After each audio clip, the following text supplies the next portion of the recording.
Жүрекке сызат түсірді, соғысқа кеткен жеткіншек, оралып қайта келместі. Үмітін үзген бойжеткен, соғыстың тартты зардабын, күтсеңші мен оралам, деп жазды тілші өз ойын.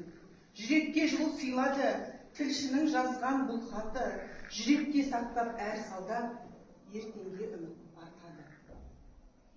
Сегодня вы услышите песню, которая тронула сердца миллионов.